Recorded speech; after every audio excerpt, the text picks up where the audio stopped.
They thought I'd cry. They thought I'd beg. They thought I'd crumble. Instead, I smiled. The day I found out my graduation savings were gone, my father's voice was casual, almost bored. "We needed it," he said, not looking at me.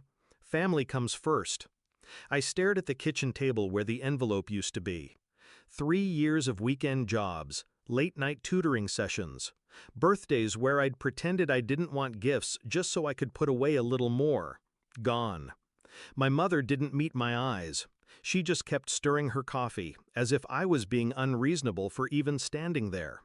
That was the moment I understood. Love in my house was conditional. When I was younger, I believed my parents were strict because they wanted the best for me. I studied hard. I obeyed rules. I thought if I was good enough, they'd be proud. But the truth was simpler, colder. I wasn't a child to them. I was a resource, an investment to control, milk, and mold to their advantage.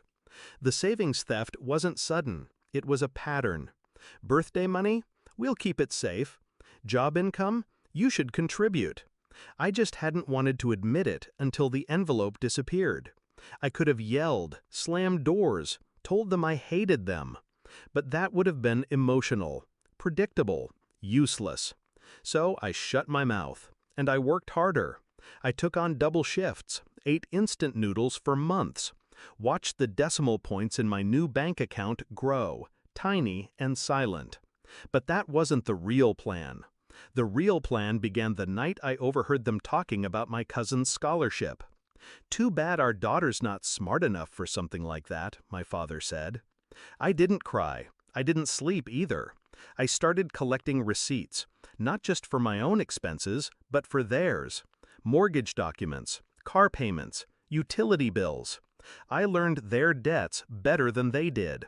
I found the late fees, the default notices, the quiet desperation they tried to hide behind arrogance.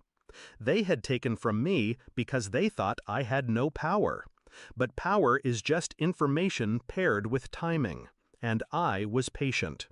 The first step was making myself invisible. I didn't argue. I didn't ask for help.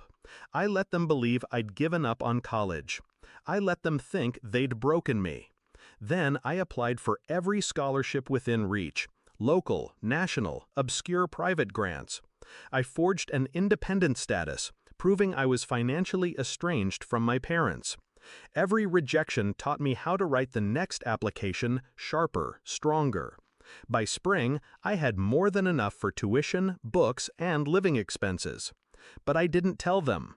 Instead, I dropped casual comments about how I was still figuring things out and might just work full-time for a while. They nodded, satisfied. They had no idea I was already accepted into a top university 3 states away. The second step was my insurance policy. I gathered every piece of evidence showing how they'd taken my savings. Bank withdrawals in their handwriting. Text messages confirming they'd borrowed it. Screenshots, copies, notarized statements from the bank teller who saw them take the cash. And then I packaged it. Neat, chronological, impossible to deny. The night before I left, I told them I'd be moving out. I didn't say where. My father smirked. "Let's see how long before you come running back." I just smiled. "You'll find out soon enough." 3 weeks later, they did. A thick envelope arrived at their door. Inside was my acceptance letter, a copy of my full-ride scholarship award, a photograph of me standing in front of my new apartment, smiling. Beneath that, the evidence, every document proving what they'd done, with a note, "This isn't for the police, yet. It's for you to remember the price of underestimating me." They didn't call, but I know they opened it because my cousin texted me that my parents had gone unusually quiet at the next family gathering. That was the point, not to destroy them, at least not yet, but to leave them with a reminder that I wasn't the powerless child they thought they could drain dry. Sometimes revenge isn't loud. It's not screaming or public humiliation. Sometimes it's living better than they ever thought you could, while they sit in the silence you left behind, staring at the proof that you won.